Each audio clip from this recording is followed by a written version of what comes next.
EY Baltic webinar. Today, we have invited several of our experts to speak about the future of tax and finance. And EY is in the Baltics the largest professional service firm. We have plenty of people who have good knowledge about what the future may bring in finance and tax area, and we will be glad to share also our thoughts with you. My name is Ranno Tingas. I'm from Tallinn, from Estonia. I'm leading EY Estonia tax team, and I'm glad to give floor to Michael Everske, who is from Brussels. So you probably feel and hear the best what's cooking there regarding taxes, and we will be glad to hear your comments and presentation. Thanks. Thank you, Ranno, and very glad to be with you today. Indeed, there's a lot cooking in Brussels.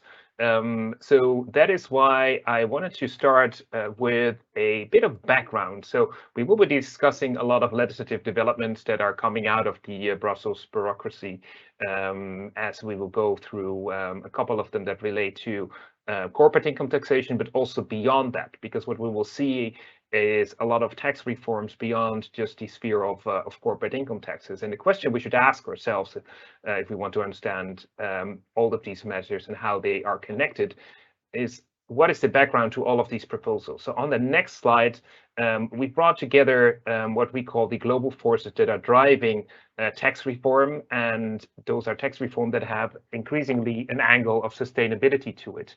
And I think with there we can distinguish the global primary forces themselves that have been there, I guess, for the last 20 years. Those are the ones that related to technological advancement, globalization, and new views on multilateralism, where in some areas of trade policy, for example, there have been areas of increased global cooperation, but perhaps we are now seeing more withdrawal to more regional activity.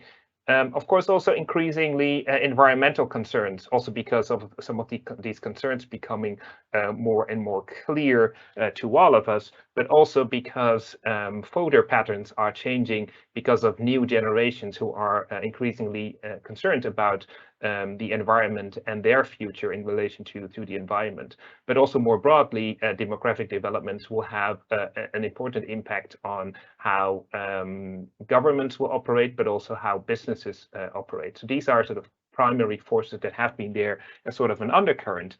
But of course, if you look specifically at what is happening in the European continent, we see a couple of pressing circumstances that have even a bigger impact, I would say, on businesses, investors, and governments. And that has everything to do also with the armed conflict that unfortunately we have now of the European continent with the Russian aggression that is fueling energy prices, obviously, but we also need to acknowledge that price increases in the form of broad inflation were already there before the war started.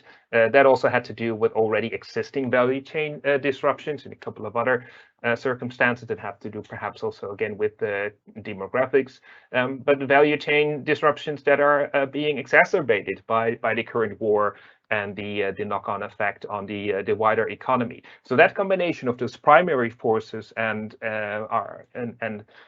pressing actual circumstances we're dealing with right now will trigger transformation for businesses and investors, but also increasingly regulators who are jumping on these circumstances and feel they need to change the regulatory framework, including taxes.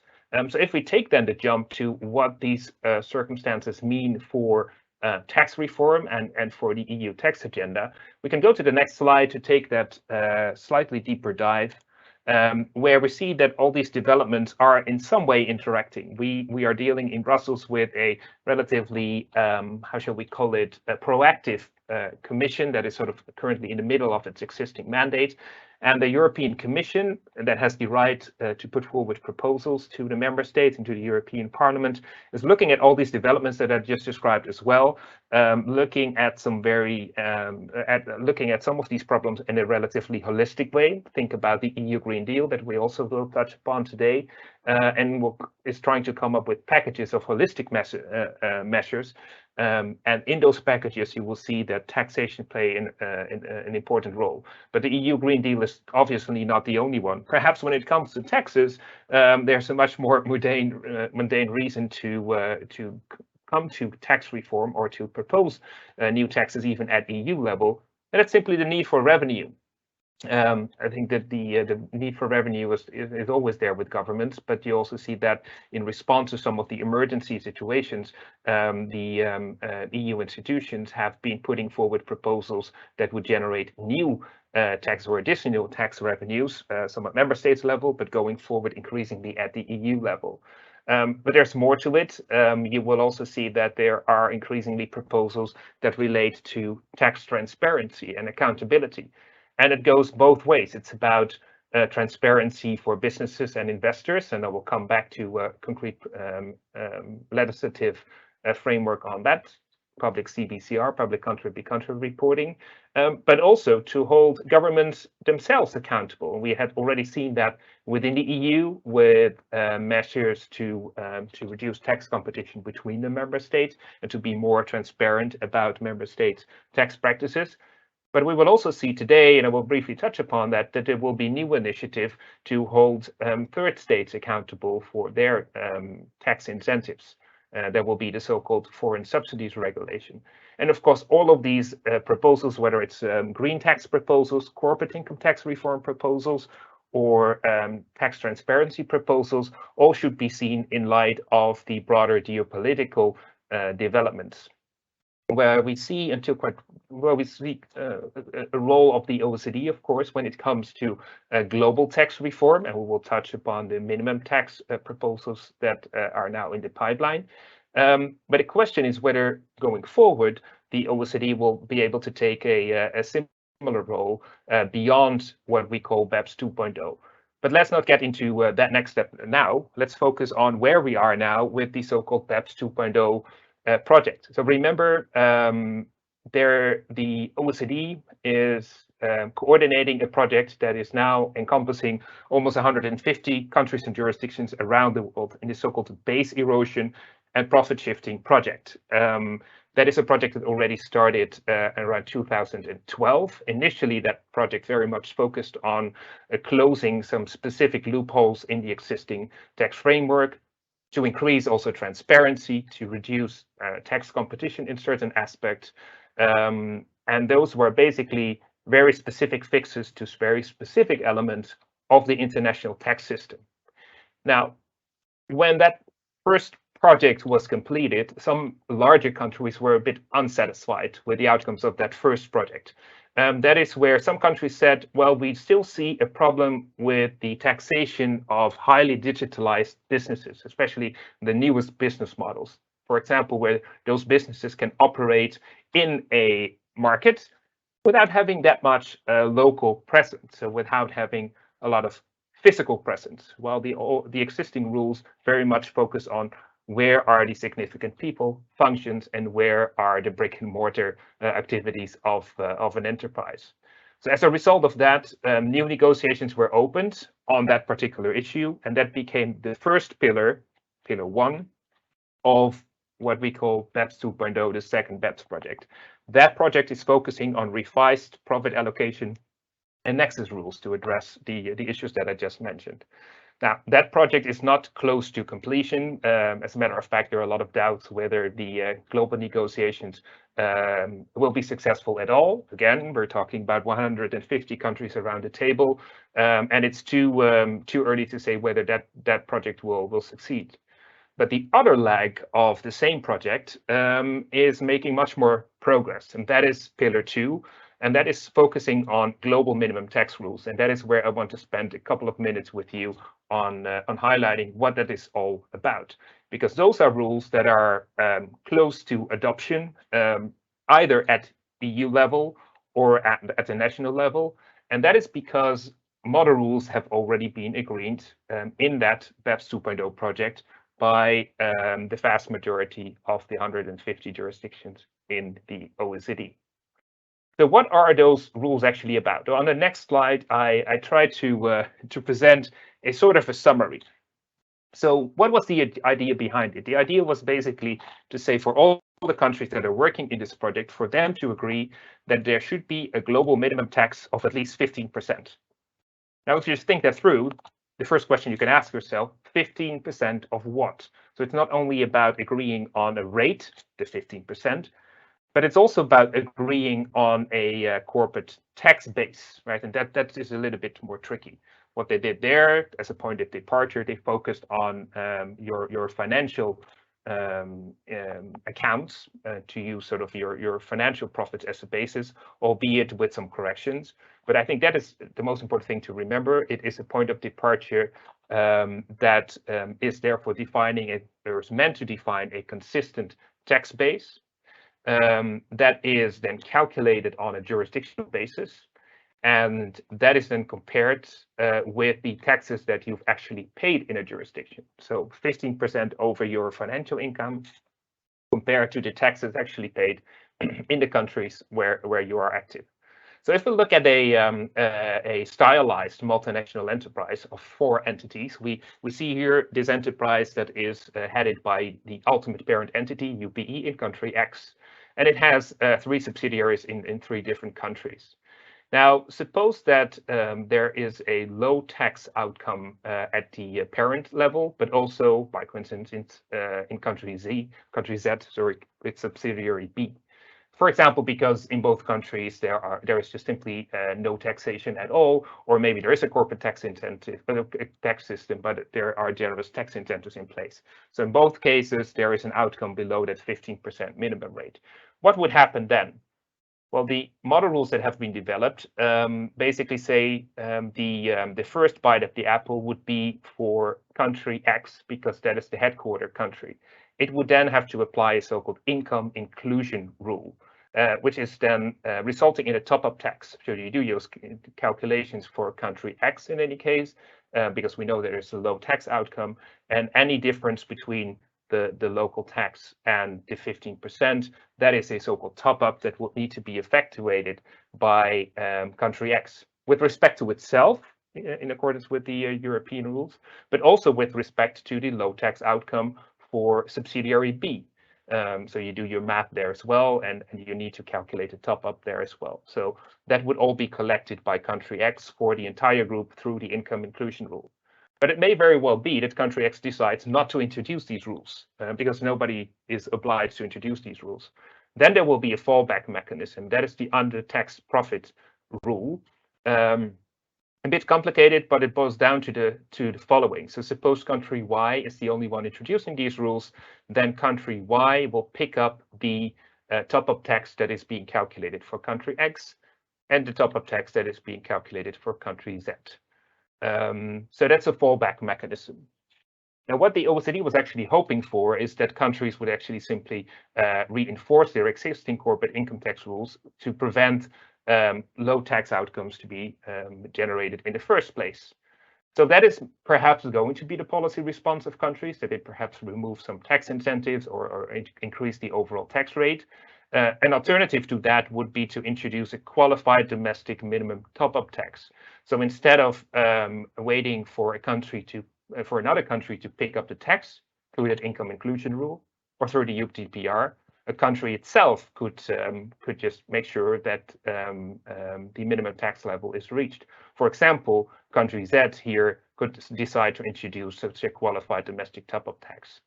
So all in all means that on one hand, while there is an attempt to come to a common corporate tax base linked with that 15% rate, the actual conflict will be quite hard because you're also dealing with all these different fallback mechanisms that is being put in place. And countries will also introduce these rules with quite different timing. And finally, for all of these rules, you will need to rely on a lot of data. Of course, your financial accounts, but it will be many more data points that you will have to deal with and need to collect. And of course, as I already mentioned, it is not as easy as just working with your existing financial accounts. There will all kinds of adjustments need to be made.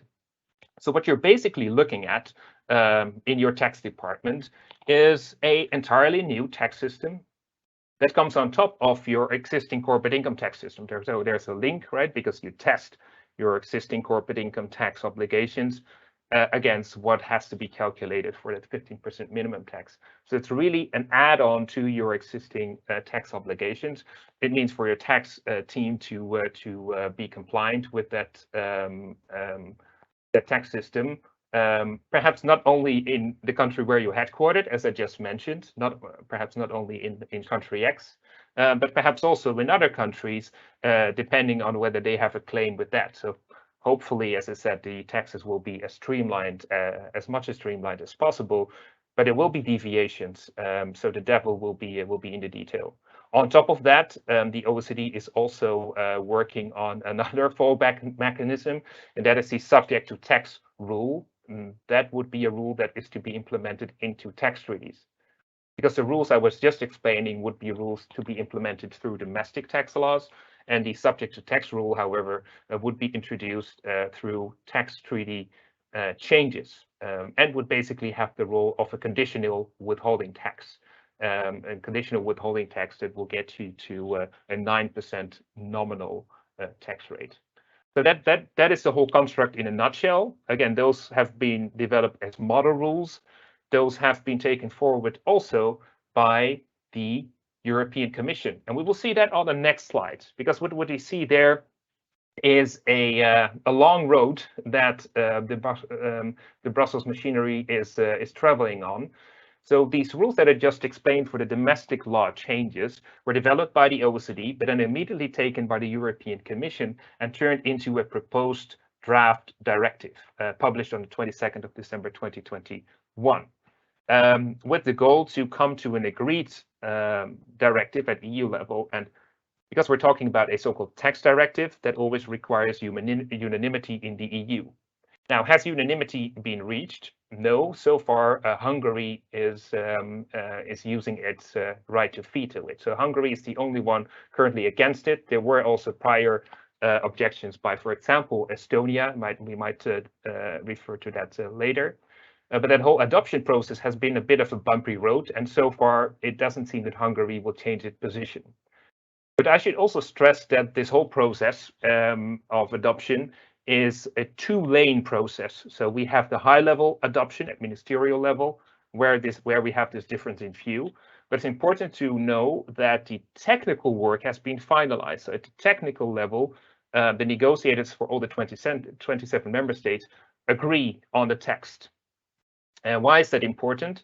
Because if Hungary keeps vetoing, they can also look at other ways of adopting the rules, building on the technical work that has already been agreed. So that's why you see also a couple of other paths mentioned here. But one of the increasingly likely adoption process is that countries will simply take the technical text and come with unilateral proposals, because one way or another, the domestic tax laws need to be changed. So, for example, in a couple of weeks, the Netherlands is one of the member states that is willing to go unilaterally, will present its draft rules to the public for consultation. On the next slide, I have a little bit more detail about this. That's also maybe for your own study afterwards. But what I wanted to highlight here, where we have a little bit more detail, is also the timing that has been agreed in the technical draft. So when would all these rules start entering into effect?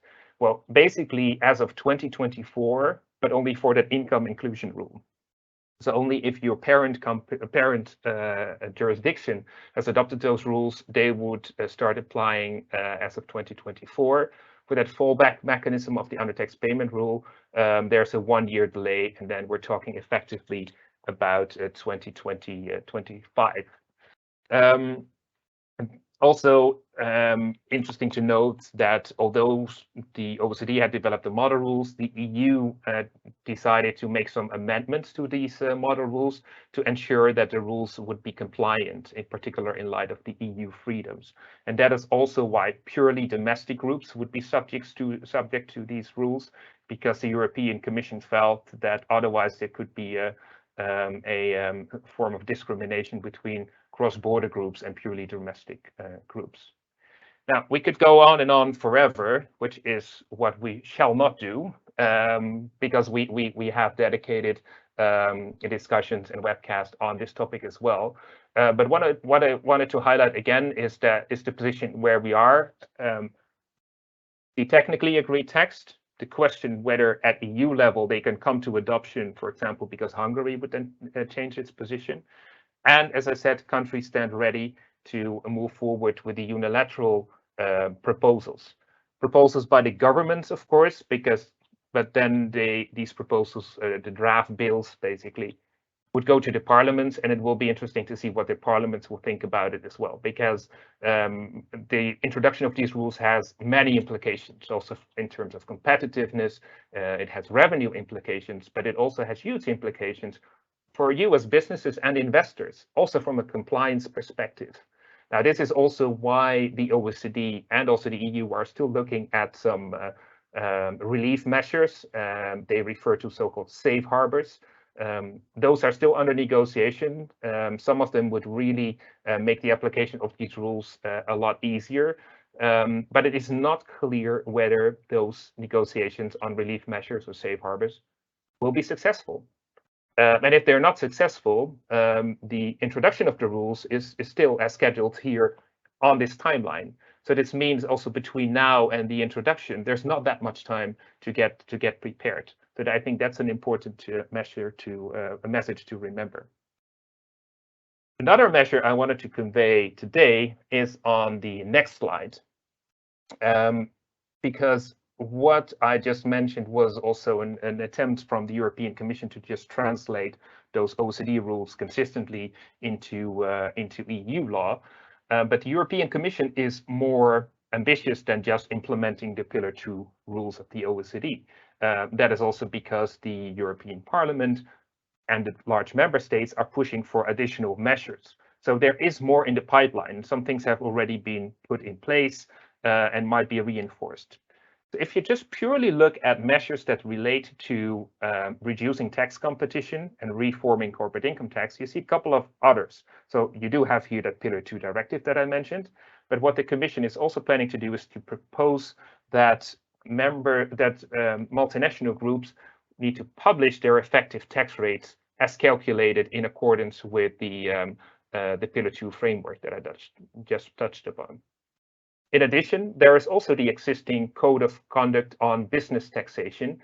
It's already around for a couple of decades, but that is also resulting in the EU's listing process. Let's call it the blacklist and grey list of third countries, but also how member states review themselves. And there is a revision of a mandate of that exercise pending as well. We also still have the existing state aid framework, so we might see more state aid cases in tax matters going forward. But it was one particular thing that I wanted to highlight as well, and that is here on the slide as well. It's called the Foreign Subsidies Regulation. So that is a new piece of legislation that is pending. It's expected to be approved by the member states as well as the European Parliament shortly. Well, they missed the Q3 deadline, so I think it will be but it will still be before the end of this calendar year. What will this regulation do? Well, it will basically extend the state aid case law framework as we know it also to third countries, because the state aid prohibition in principle only applies within the EU. So the member states themselves have limits as regards to state aid they can provide to businesses. But this is also going to be extended to third countries, because third state enterprises, so enterprises from outside the EU who want to invest into the EU, for example, by mergers or acquisitions, will need to review whether they themselves have received foreign subsidies. And a subsidy can also be a tax incentive or a tax break. So this is, I think this is a development that went rather unnoticed by a lot of tax professionals. But I think this is important for a lot of you in different ways. Again, this is not a tax proposal, so tax incentives that could be seen as subsidies are only one part of it, but I think it's one that is to keep in mind. There are also, even if you are a European-based business, because you might be involved in a transaction with a third state enterprise. So I think this is a space to watch, and that's why I wanted to highlight. The final thing I wanted to highlight is on the next slide, and I already promised to come back to that, and that is public country-by-country reporting. Now, if your business is already subject to country-by-country reporting for tax matters. That is basically the case when you have a group revenue exceeding 750 million euros a year. Then you are quite likely also going to be subject to public country-by-country reporting. And this is the directive that has been agreed already at EU level. It is part of an update to the accounting directive that applies in the EU. And it would basically require you to publish your country-by-country report. There are some differences. I will skip the details, but I think the most important thing to remember is that you would have to report a per country breakdown for all of the EU member states in which you are active, but also for other jurisdictions, namely those that are listed on the blacklist or the grey list that I already referred to. Now, this is a piece of legislation that is now in the process of being transposed into the rule book of the individual member states. So, for example, in your Code Civil or wherever your accounting rules are currently implemented. The deadline for member states is to implement that as such that the rules will enter into effect no later than mid-2024. However, some member states plan to introduce these rules early. For example, I just looked at the Dutch implementation of those rules, and that is where you see that the Netherlands is already moving forward with introduction of the rules as of 2024. So for your fiscal years or financial years 2024 and later. That also means that if you would want to make some adjustments to your approach to country-by-country reporting, knowing that the information will become public, this is the time to start thinking about that, right? Because then you can still transition into a new way of reporting and get a smooth transition before you get it published. Another thing I wanted to highlight also relates to that year of 2024 again. Remember that I just said that the income inclusion rule would also turn into effect as of 2024, if the EU sticks to its timeline. That is going to be an important year because quite likely the Pillar 2 rules that I referred to will also partly rely on public CBCR data or CBCR data, but part of the data will also be public. So those reports that you are already making just for reporting purposes to tax administrations will then, as of 2024, serve two additional goals: that public reporting, so subjecting you to public scrutiny if you're in scope, but also making that information extremely relevant for your Pillar 2 obligations. So two reasons, I think, to maybe reconsider that framework. So those were just a few highlights of things that are coming out of the Brussels, purely limited to corporate income tax reform, plus part of the tax transparency initiatives. There's much more going on, as I already briefly touched upon. So keep an eye on also the tax alerts and other publications that I and my group are publishing out of our Brussels office. And when it comes to tax transparency, please also keep an eye on the corporate sustainability reporting directive that we will also touch upon later in this webcast, because in a way all of these reporting obligations that are coming out of Brussels are somewhat linked. And I think it would be wise for everybody to take a holistic approach to all of those initiatives to be ready for those new obligations. And with that, I think I will give it back to my dear colleagues in the Baltics.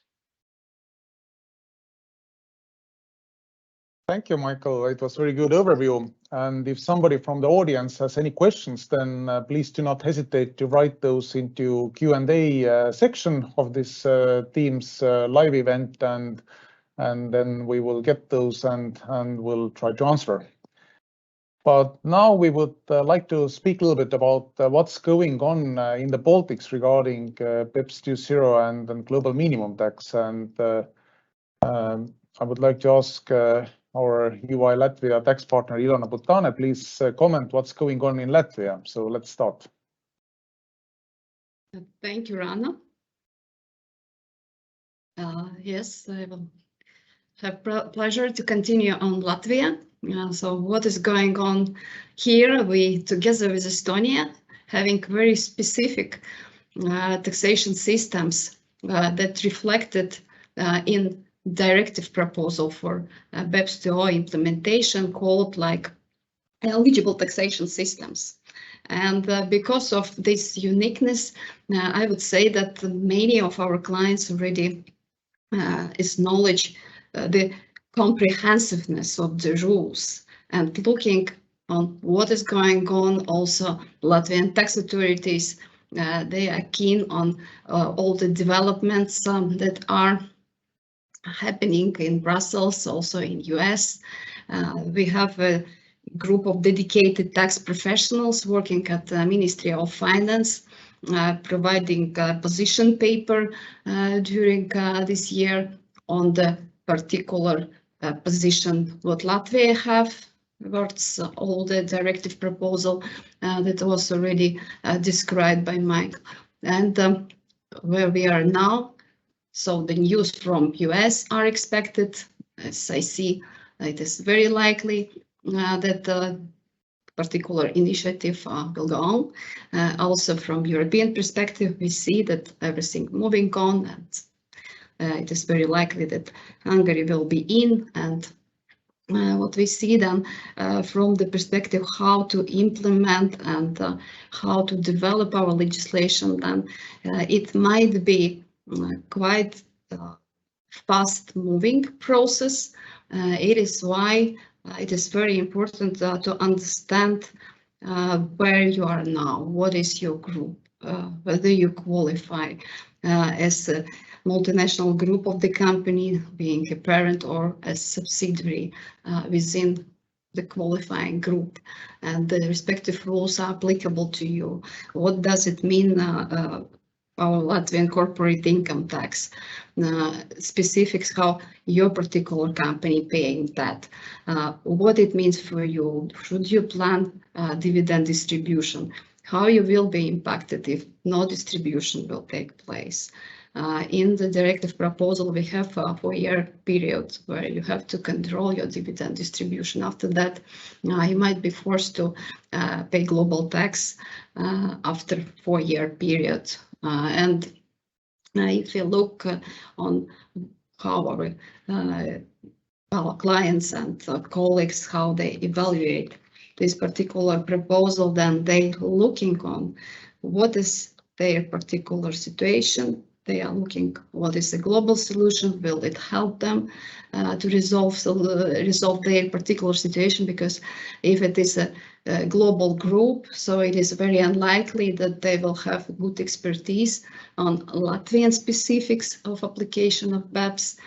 For example, whether Latvian corporate income tax would qualify as deferred tax liability, because it also very peculiar rules whether we calculate the deferred tax on the level of Latvian entity, but in the same time, it's very likely that deferred tax will be calculated on consolidated level. How it will impact your tax position, will it be recognized in the particular country with whom you will have group interaction, and what is your plan, how you will implement these changes in your particular case.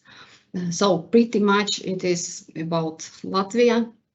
So I give a word to Donatas, my Lithuanian colleague.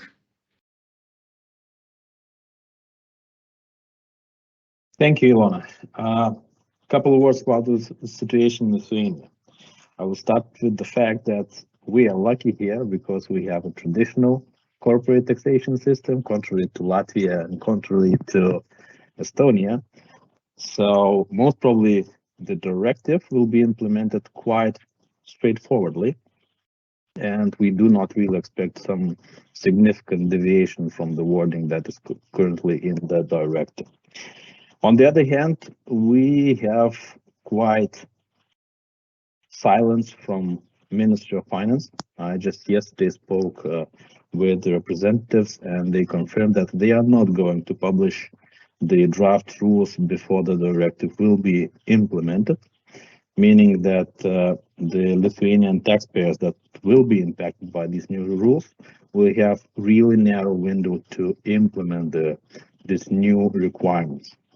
And from the client perspective, of course, we started to discuss with the clients about the implementation what information they need, how they need to look at their accounting systems, what data they need to gather in order to be able to calculate this additional top-up tax in each and every country where they will be impacted.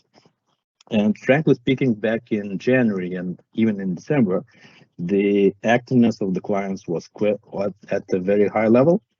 And now when the Ministry of Finance is quite silent, we really see a skepticism from part of the clients. They are pushing forward, pushing backwards when they are going to do the preparations.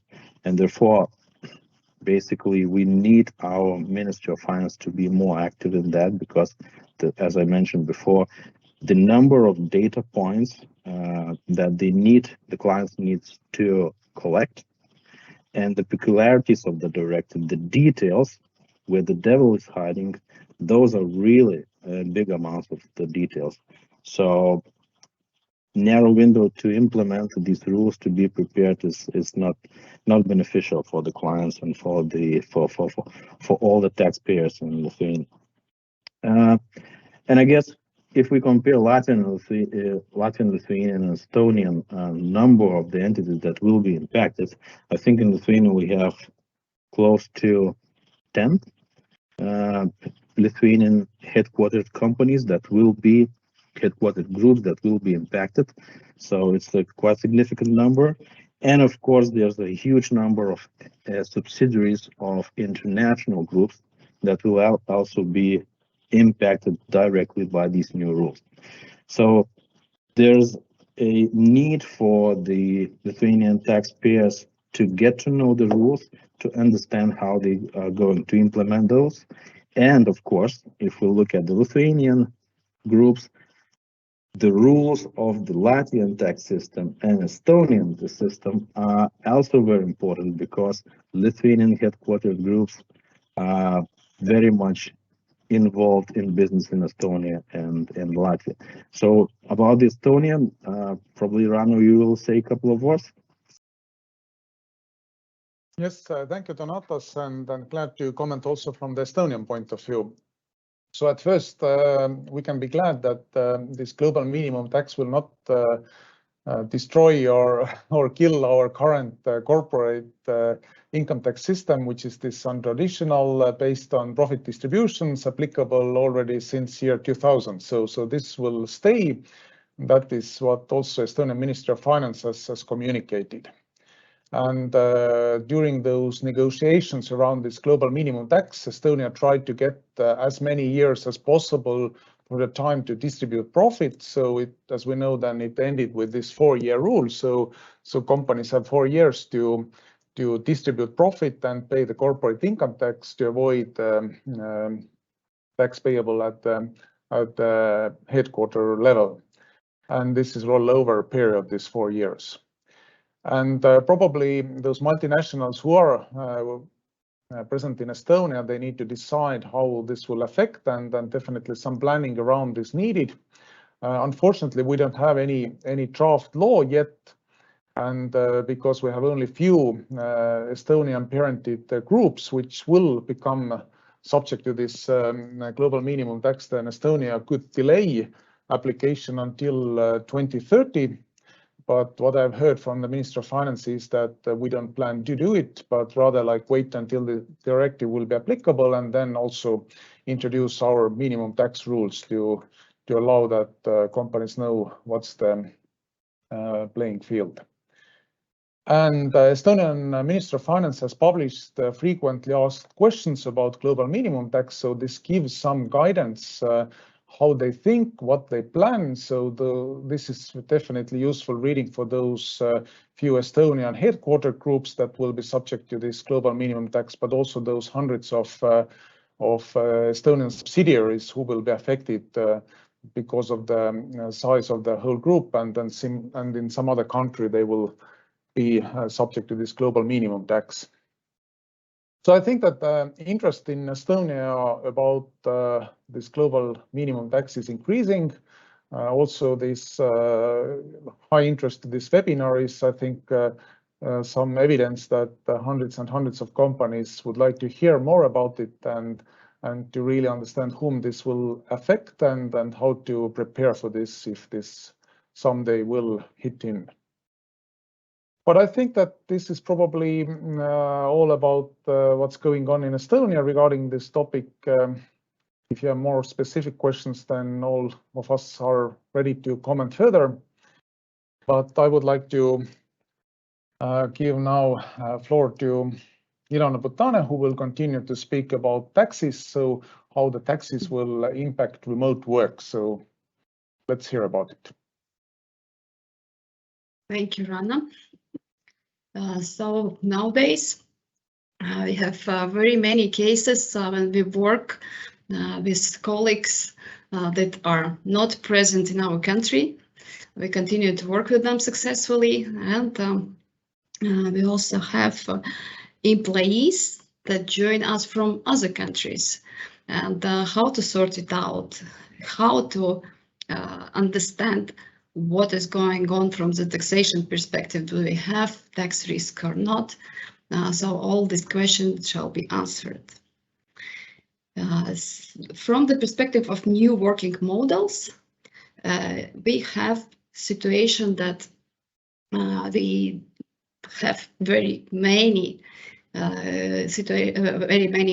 colleagues that are express their opinion on how they evaluate possibility to work outside the office, and EY also conducted survey where we see that up to 88% of employees expect that they will be able to work flexible, meaning that they are not present every day in the office, all the hours they expected to work, and this is very, very important trend that after COVID we have to deal with this situation. And up to 54% of employees at average even consider to change working place in case if they will not provide such opportunity to work flexibly and remotely. And for 40%, it is important to choose a place of work. For example, for some IT professionals, it is possible to work from any place in the world, and for them it might be very important to be flexible, to move, especially if they have such opportunities. And so this is our environment we are working with in real life. We also have hybrid type of work, so meaning that they might be very periodical with very different regularity of working remotely, and also in country, outside of the country. So how do we deal with that? What is the tax perspective we should be working with? From the perspective of how we resolve the situation, we have outbound employees and inbound employees. When we deal with outbound employees, tax residence of the country is a very important aspect.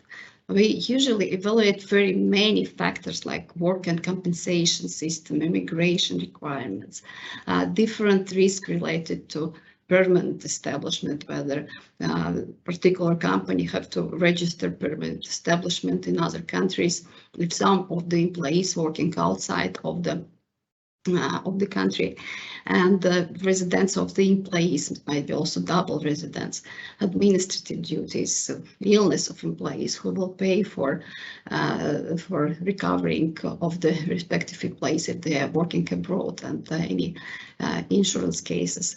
How all this might be set up, and what are also motivation tools, whether this remote type of working is one of the essential or the most essential aspect of motivation of employees, or there are also other ways of motivating people. Because from the perspective of taxation, we could say that it is very difficult position of the company having employees working outside of the home country. First, the risk I would like to mention is permanent establishment risk, because if we consider EY, we have partners that are working outside of the home country. For example, they might be invited to work on the project outside of one of the Baltic country. They might be asked to work permanently outside of the Baltic country. They might be remunerated locally or outside our Latvian entity. All these factors play a big role in answering the question whether EY have to register permanent establishment of our Baltic EY entity in other countries. And we have different cases. When we analyze all the factors, where the physical work is proceeded, where remuneration is received, other habitable abode and other criteria, we could be in situation when we have to register permanent establishment or not. So then I would like to explain that personal income tax risk is also very important factors you have to address and evaluate, because in our example, we have example Yanis, who has labor relationship with Baltic company in any of the Baltic countries, and then if he working in Cyprus, he might have tax resident status in this country or may not this tax resident status. From this perspective, we also have different rules applicable to them. In this particular case, for example, he have no tax resident status, and for example, this person become a Cyprus tax resident, then taxation obligation may arise also from the first day Yanis arrived in Cyprus, meaning that double taxation may arise in both countries because, for example, in Latvia, Lithuania, or Estonia, he has paid all the taxes, for example, personal income tax, also social security contributions, but simultaneously he might be under taxation rules of Cyprus, be liable to pay personal income tax also there. In this case, we usually ask whether this equalization is agreed with the company, whether the company, for example, in this case, Baltico, provides for tax equalization, meaning help Yanis to get tax credits because he has paid taxes in both countries, for example, in one of the Baltic countries, also in Cyprus, how to get a tax credit, how to get tax back, in which country he can get it. So all these questions are quite complicated, and only very good employers provide such possibility for tax equalization. But maybe it might be very important competitiveness factor that would impact directly remuneration received by Yanis. So yeah, this is very important second factor to be considered in case of outbound employees work abroad. And risk of social security contributions, so should be very specifically evaluated, might require for Baltic company registration in Cyprus to make social security contributions, and also tax treaties between Baltic countries and respective country where the employee work also might in certain cases help to eliminate double taxation and to help also avoid double taxation in very many specific cases. In case of inbound employees, second option that we can have, in this case we still have all the same risks: permanent establishment, personal income tax risk of social contributions, and in this case we have Jochen working in Baltic country, and we also evaluate his tax resident status, we evaluate place of performance of his duties, recording working days, identify country of performance, and in this particular case, with Johan, we have Baltic core, and in Sweden, from which country Johan coming, we have risk of permanent establishment for Baltic core, and this is also quite expensive exercise to have registration in Sweden or in any other countries, and if you have employees around the world in very many countries to establish permanent establishments in all of these countries where you qualify might be quite expensive exercise. So some of the companies even restrict employees to work from any country outside of the home country. From personal income tax perspective, similarly, Johan might be a tax resident in the home country, but non-resident in, for example, Latvia. And then in this case, he's still obliged to pay personal income tax in case he works here in Latvia. And for physically performed work in Latvia, he is supposed to pay personal income tax. In this case, it is quite a procedure to account for those days spent in Latvia and also account for tax credit in Sweden. And all these procedures require quite an accounting work and the tax work to be done. And from social security contributions, usually if in Sweden social security contributions are paid, then if A1 certificate is obtained, then no consequences for Johan will arise in Baltic countries. But if A1 certificate is not available, confirming that social security contributions are paid in home country, then it also might lead to double taxation for social securities in two countries. Then, from the perspective of immigration, we have very strict rules for foreign employees working in Baltics, and we could split them in two categories: European Union and coming from European Union and coming from third country. And for European Union, we require registration of the Union citizen, and it usually takes up to 1 month. And for third country outside the EU, visa is required, residence permit, but for EU countries, blue card. And this blue card usually give a lot of other benefits in form of decreasing immigration requirements and also some tax incentives. And the delivery of these particular documents might take quite longer time, 2-4 months.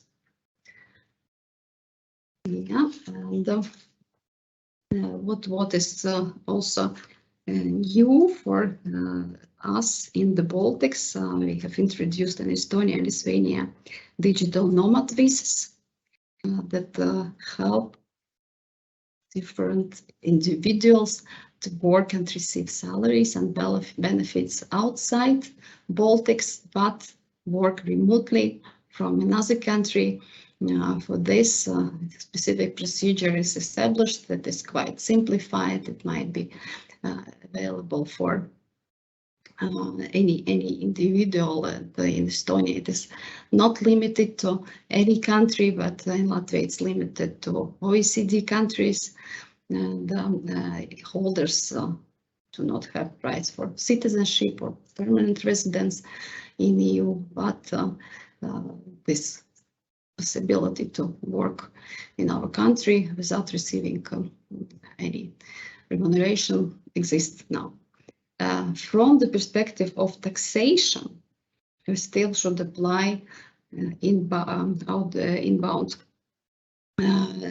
rules that were explained right now. So these digital nomad visas do not exclude all the procedures to be completed for understanding whether permanent establishment should be registered, whether personal income tax should be paid. So yeah, this is another dimension. So immigration would not resolve all the taxation issues, unfortunately. Yes, and last, we would like to stress that we have benefits of attracting workforce. In Latvia and Estonia, we have digital nomad visas, simplified migration procedures for highly qualified specialists according to EU Blue Card rules, and in fact, not other simplification in Estonia and Lithuania, but sorry, in Latvia and Estonia, but for Lithuania, Irmantas, could you help me, please, to share the benefits you have in Lithuania? Yeah, sure, Ilona. We do not have digital nomad visas. However, we really have some simplifications. And the government and the parliament, just in the middle of this year, they have finally adopted a long-discussed legislation, which enables to attract a highly qualified staff. So this law applies both to Lithuanian citizens who have immigrated a long time ago, and it is also applicable to any foreign citizens that start working according to the Lithuanian legislation for Lithuanian businesses. There are, of course, some processes and procedures. Not all the final legislation is still ready, but what we know for sure is that in case the profession, the skill set is incentivized, a so-called highly qualified profession, which is basically a STEM profession, STEM-related skill set, then both the employer and the employee may apply for a specific subsidy. So an employee may get approximately a one-time payment of 4,000 euros, to be precise, almost 4 times minimum monthly wage, and the employer may get up to 7 minimum monthly wages, which is 6,000 euros starting from the next year. This system will apply for approximately 3 years going forward. And of course, there are some conditions that those employees that are attracted to our country, they will work for indefinite period, and of course that they will earn a sufficient level of salary. Thank you, Irmantas. To summarize all the issues related to remote work, I would like to say that it is very important for both, for employee and also for employer, to conclude an agreement, to have a policy in place that specifies very concretely what is a possibility for employee. Is he allowed to work in other country? How have he to report where he is, how much he is working outside, whether it creates permanent establishment for the employer, and whether he is tax equalized, whether any kind of expenses associated with remote work will be somewhat shared or covered by employer, and what is specific procedures for preparation of tax compliance in his particular situation, and whether in some situation he really has no risks and no risk associated with his personal income taxation, social security transaction, not giving rise to any risks for employer. Also, from the perspective of motivation, it is very important to understand whether this remote work is absolutely essential and might not be excluded and might not be somehow resolved in the manner that would not create any tax risks for the employer and also for the employee, and how all these motivation aspects will be agreed between employee and employer and in future comfortably used and proceeded, because in some cases it might be a situation that in Facebook employers suddenly see that he is employee already for a certain period living in some sunny country and creating significant risk for the home country entity. So this is pretty much all from my side on remote work. I'll be happy to answer your questions, and I giving the floor to my colleague Zane Caune, who will continue on realizing the value of your tax and finance function. Zane, please. Thank you, Ilona. And it's really great to be here today. So speaking to all the great CFOs, chief accountants, tax directors, tax accountants, group accountants, finance controllers in the Baltics. And yes, my name is Zane Caune. And today, what is the fantastic opportunity that I can share with you is the most asked question by all my clients over like 18 years at EY is what the others are doing, how the competition is approaching the transformation. And today, the wonderful opportunity, still keeping it in summary format, still keeping the confidentiality, it is the results of 2022 Tax and Finance Operations Survey. That is a survey that EY is running every second year or every year. So this year, what was the population? It was 1,600, really 1620 number of respondents. 1/3 of them were finance directors, CFOs, heads of finance. I would say rather similar, like looking at the number of attendees and the positions that we have here. And the rest are definitely the group tax directors, chief accountants, also like consolidation function responsible people. So they're pretty much a similar, population. From the industry point of view, it covered 12 industries. So it's rather general, and thus we can say that conclusions are universal. So as we can see on the next slide, so this is the summary of what were the conclusions. And of course, the big tax and finance operations survey, it covered about 50 questions. But today we are just covering a couple of essential items that are relevant to our Baltic countries, so our compact markets.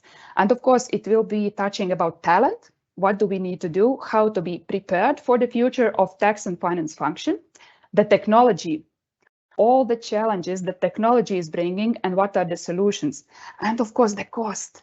So always there is a pressure for the business to grow the top line, but always being cautious about the cost. And here we come in as specialists, as tax specialists, as finance directors, that we can understand how to look at those numbers and what steps need to be taken to come into future.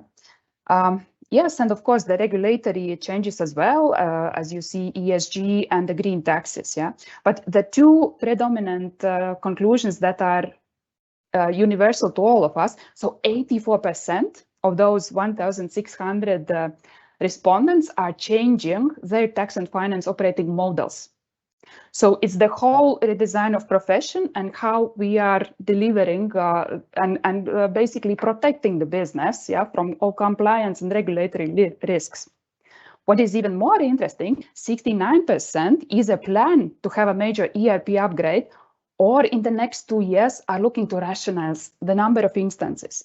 And I must say it is very relevant to the Baltics. If I look at my almost like 100 clients, I would say 75% are either moving to cloud version or already adapting to the cloud version. And we can go to the next slide where we highlight, I will speak more about the challenges and functions. And then after this, I will cover technology, and then we will go to the transformation. So what is happening? So considering that today's challenges, one of questions asked was, how are you changing your tax and finance operating model? So this is the top question that you can see on the slide. And here were three answers, and you can see it does not add up to 100%. Yeah, so it's 57, 56, 35%.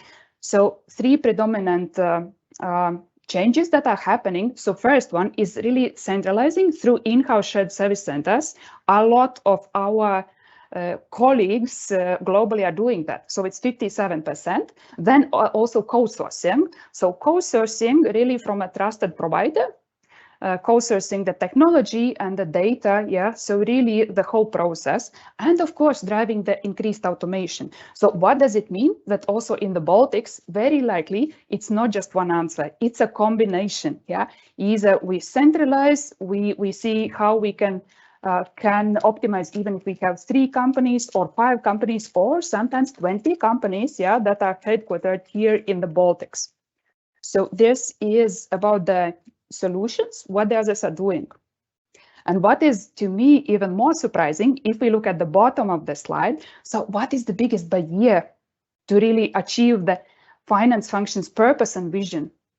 And it is no longer just the budget. Yeah, imagine that, just 6%. So it's about 100 of those respondents of 2,600 saying that it's a lack of budget. So everyone else has realized that it's actually technology is not one word. It could be multiple solutions and also not just ERP or moving to cloud. It solves a lot of problems, yet there are variety of activities that we need to be aware of. And of course, the regulatory changes and legislation, so 32% still see it as a challenge. I must say that in the Baltics, very likely that if you are based on single country responsibility, you must be an expert. Yeah, so maybe it's not that pressing. While we have to be aware of what is happening with digital, with e-invoicing, with green taxes, and of course the talent matter. So it's across everywhere. 24% are sure that this is a pressure, but the most pressing matter is still sustainable plan for data and technology. And if we go to the next topic, so this is about the challenges and the functions.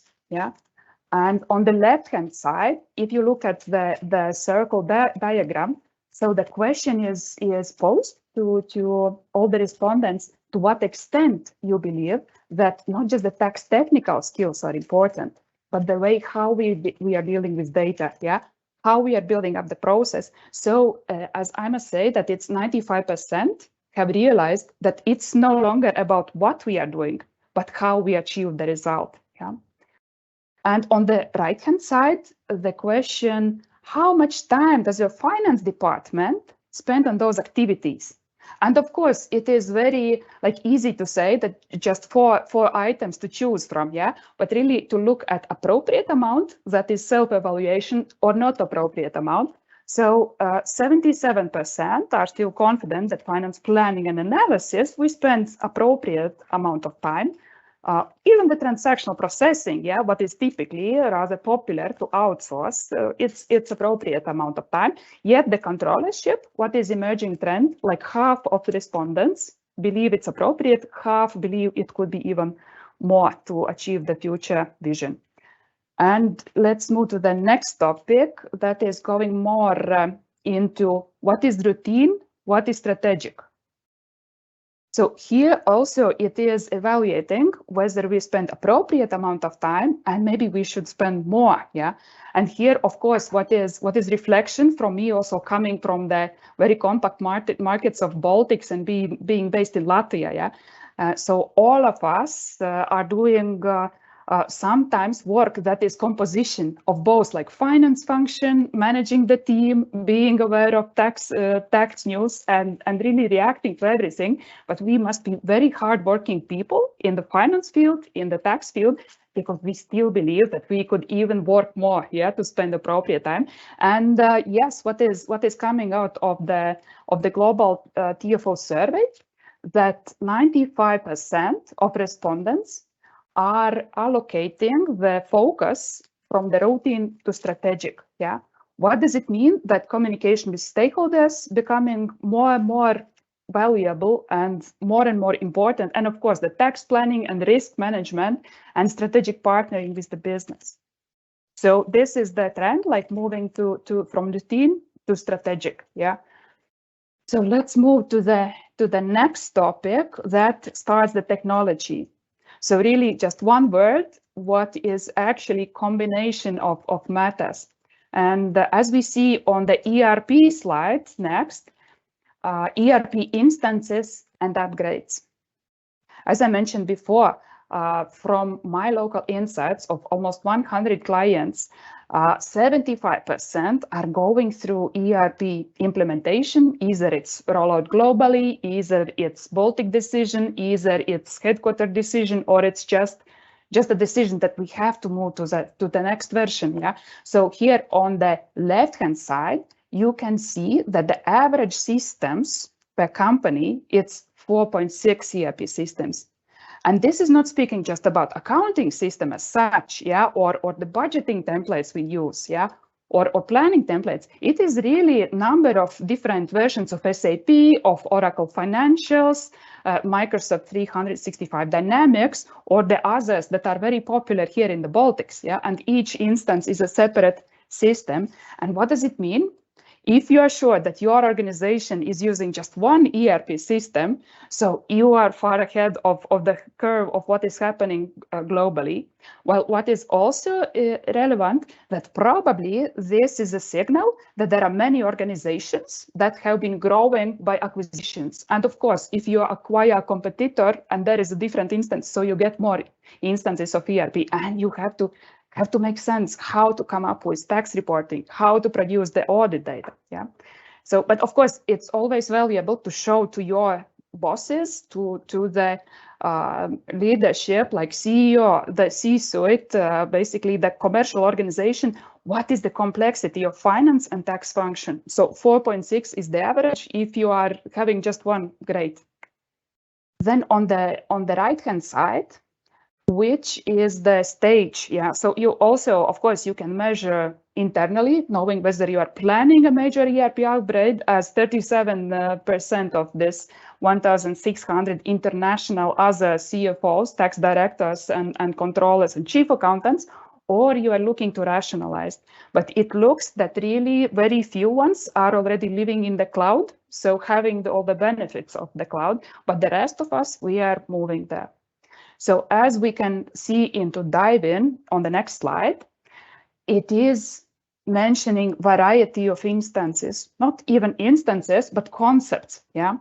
And here the question was posed, rank to the extent which your tax and finance function is currently using. So you can see the gray bars. Yeah. And what is the value or meaningfulness, yeah, or significant value that is brought by this. And I do realize that if there are some tech-savvy people, like tech-savvy CFOs, you could say that the first three topics, like data warehousing and data visualization or cloud-based platforms, this is somewhat illustrating already the next version of ERP, yeah, so cloud-based platforms, what enables the analytics of the data being available without disrupting the operations. Yeah, so there is even shorter time before you can present the results to the commercial director, to the CEO. And of course, we are really glad that there are organizations that are already there. Yet, if you look at what are the other tools, I want to mention workflow management, like SharePoint.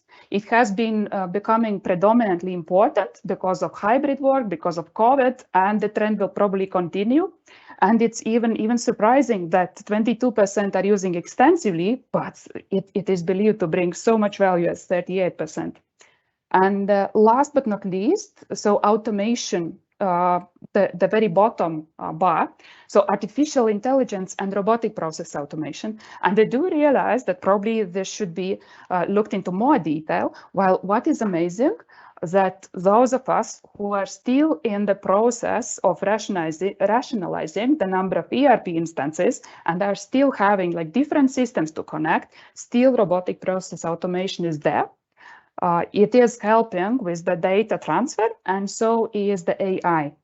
Yet the technology is definitely really enabling the revolution in a way how finance and tax function is organized. And yes, it's always interesting to see what the others are doing. And fast close technology, so black line, the second from the bottom, this is also becoming very important if you are operating in group environment. So having a similar set of reconciliations for your accounts. And let's move to the next topic. So we are already approaching the summarization, like what is happening in those other organizations across 12 different industries and across 1,600 respondents. So as we can see on the next slide, here is a very colorful item. And the question asked is primarily, can you define who is responsible for activities below? And of course, there is a very long list of responsibilities, what the finance and tax departments are involved in. And here, of course, what is in the very middle, the orange part, other business functions are becoming part of finance and tax function. And how? For example, for transactional processing, all kind of PO systems, purchase order systems, it is creating already allocated budget. It is defining who is approver, and it is already predefining what will be the accounting record. So this is the illustration of other business functions. Yet it seems that more and more there are other topics where other functions are involved. And of course, the third party, this is, I would say, related to the outsourcing question. So predominantly in those 12 industries across 40 countries, tax planning is outsourced to third party. You can see in the green, 33%. And for example, also corporate secretarial, yes, in Baltics, maybe it's minor, but still, if you have a group.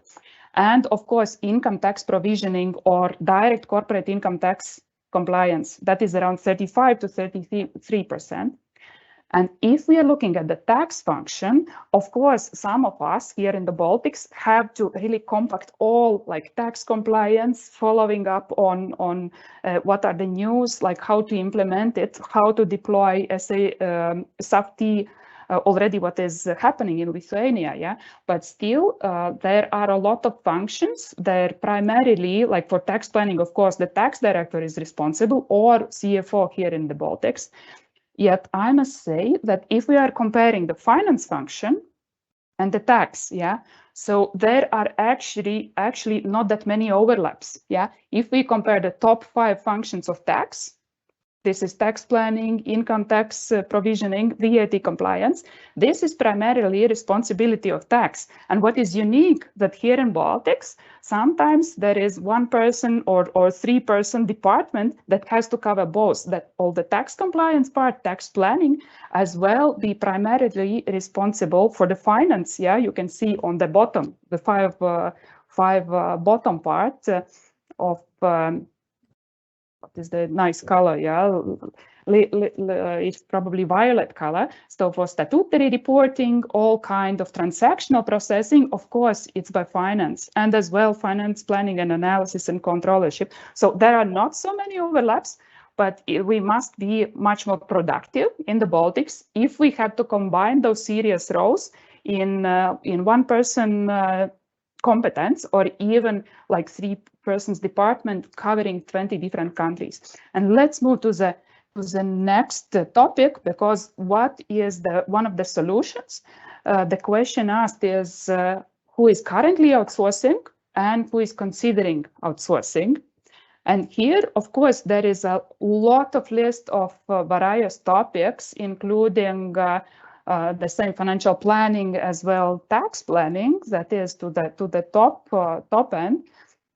Yet it is interesting that it's becoming more and more a topic where to outsource ESG compliance or green tax compliance, and also other Others among those 40 different countries are also planning to outsource. And as we see here, it's on the bottom side, but tax controversy and controllership, it's becoming more and more of outsourcing matter. And let's go to the final 2 slides. Yes, so transformation. What is, of course, happening as we touch, always there is focus on how can we optimize. So the average budget reduction, so let's say expectation, this is 5.5%.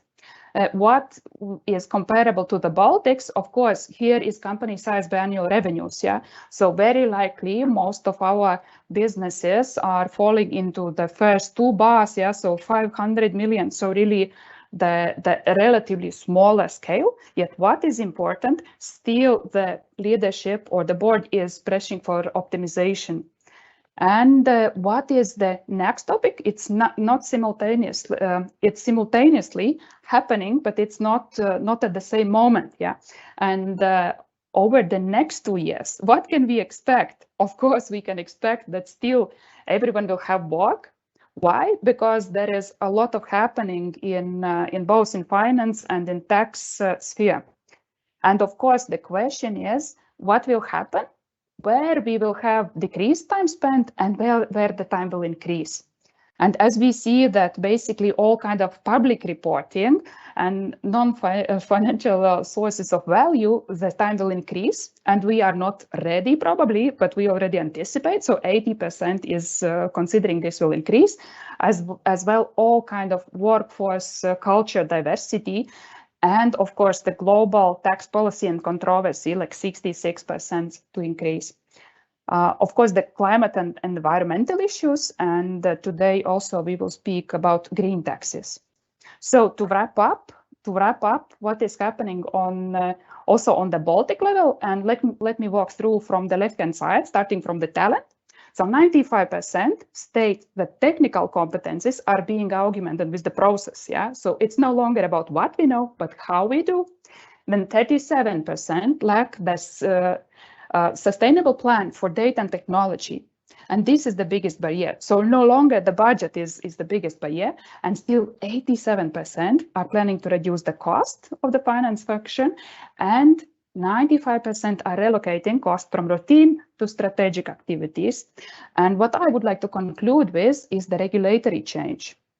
This is what you can see on the left-hand side. So 59% believe that even the digital tax requirements will increase the cost of tax and finance function.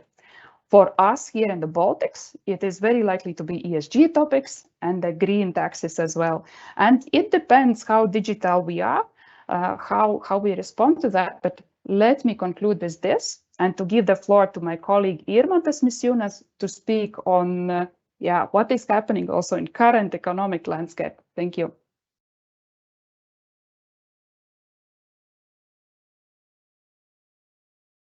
Thank you, Zana.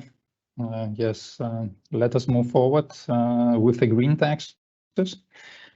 I am Irmantas Misiūnas. I am a tax partner from Vilnius, and the current economic environment is not easy. So I think it was hard to believe that we will be in this situation when the Green Deal has been announced by the EU.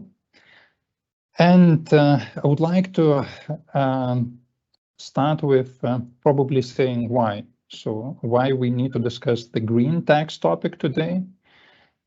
In my view, this is the upcoming trend. It's already the reality, but we will see a lot in the future. It is less harmful in respect of taxation than labor-based taxation. And of course, it has very good and strong ties with sustainability, ESG, and other important topics for organizations. So sustainable business is something that many businesses strive for, and that business has a very minimum negative impact or even positive impact to society's environment and the economy. So what I would like to achieve today is that we all understand what are today's priorities and what we should be focused on during the next 2 to 3 years. and of course to help you to discuss these topics in the broader range of your peers, other directors, other managers in your organizations. So the EU Green Deal is a policy of the EU, which is aimed at achieving 3 key goals. And the tax here plays a very important role. So, and this is like a red line across all the webcast presentations, in my view. So the EU Green Deal is a policy which aims to transform the EU as a single market into a fair and a rich society, more rich society, with a modern resource, efficient and competitive economy.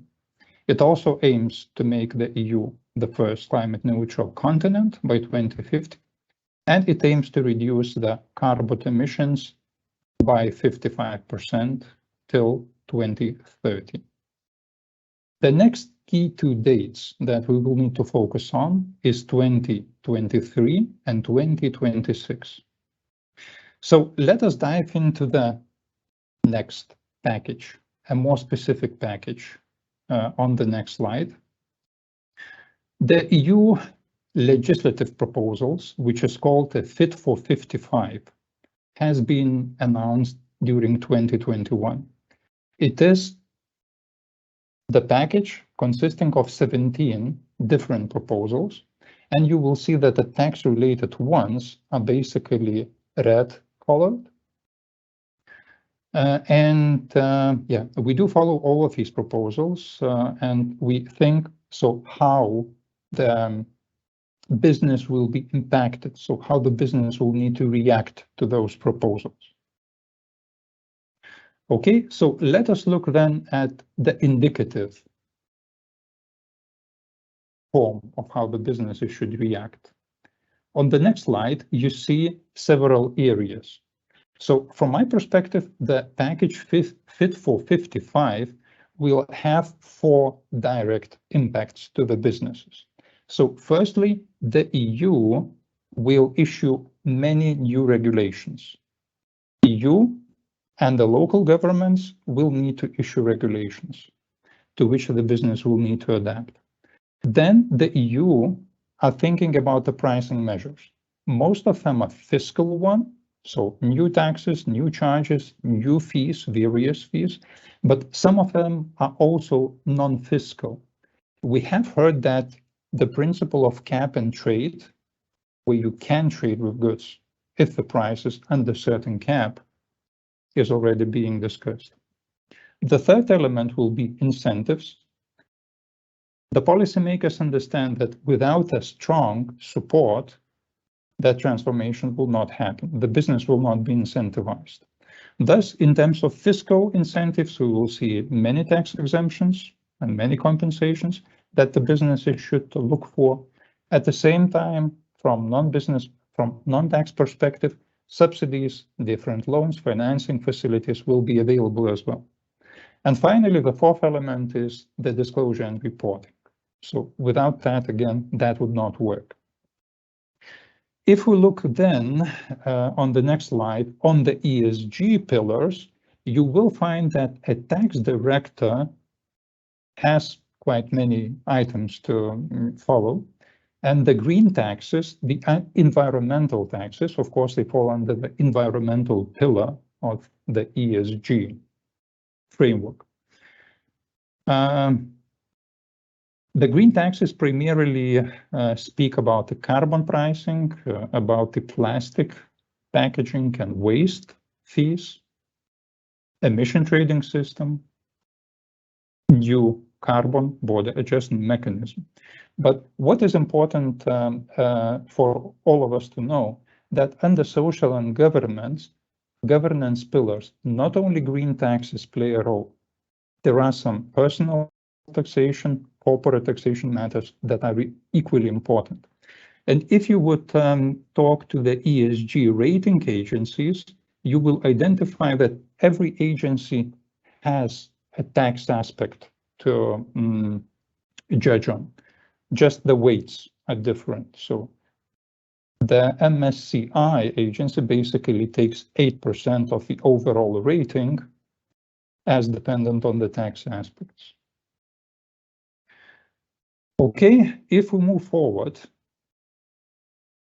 given the pressure that the businesses will have from investors, regulators, non-governmental organizations, and the customers, we should concentrate on 5 key carbon pricing measures. So this is the key summary of the green taxes that will be the future status for many organizations in the Baltics, also acting on the other markets across the world.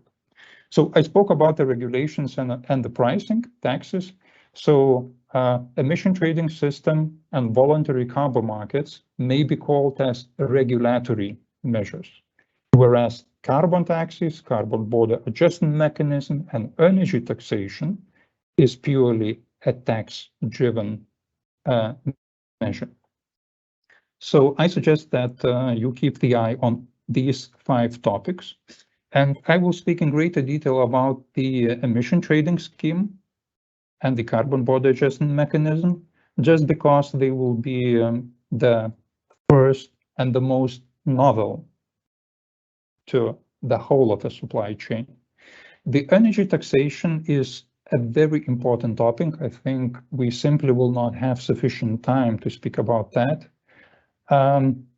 That would reshape many energy-intensive businesses, because energy taxation will move from quantity to net calorific value and will basically be ranked according to the,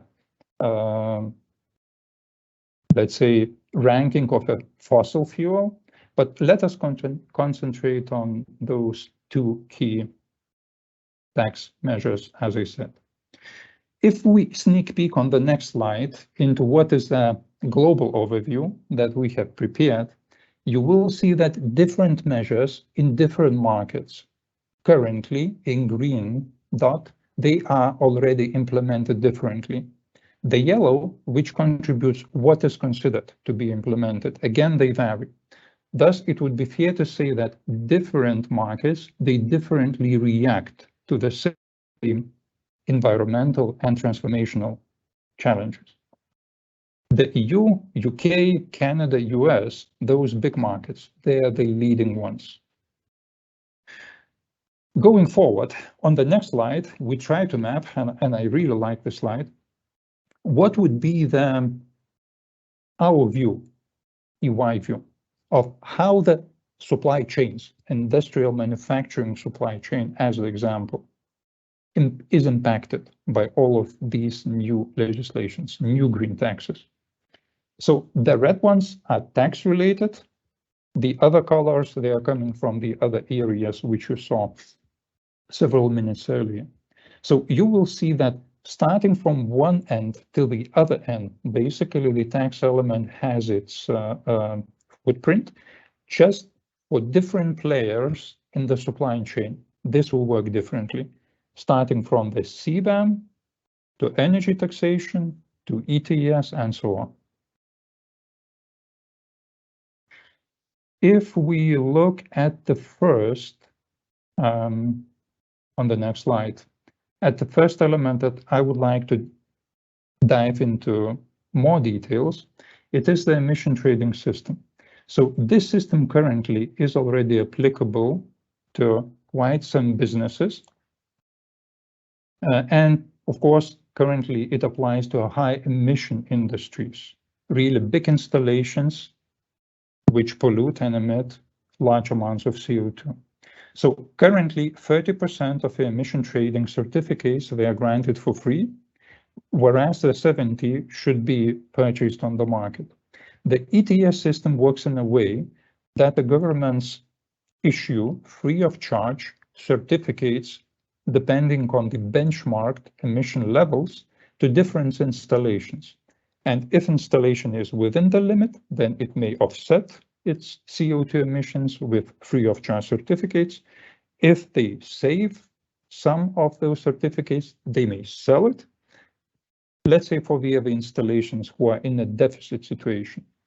Going forward, we will see that EU are considering to expand the system sorry, just one slide back, to maritime transportation, to road transportation, and to the buildings of the EU. So that would be 3 new key industries that will need to facilitate the ETS system and need to adapt. At the same time, the governments will dramatically reduce free of charge ETS certificates. What that would mean? That would mean that any spare ton of CO2, the cost of which currently is approximately 70 euros, will need to be bought on the market, and that would be the cost to the organization. Okay, let us move to the second important development. On the next slide, please. The CBAM. It is the new legislation that is expected to enter into force in 2023. And the carbon border adjustment mechanism is required for the EU just to avoid the move of the production to non-EU jurisdictions. Meaning, once the EU will tax CO2 emitted, merely will tax the CO2 emitted, there is a risk that the manufacturing will move to the other countries.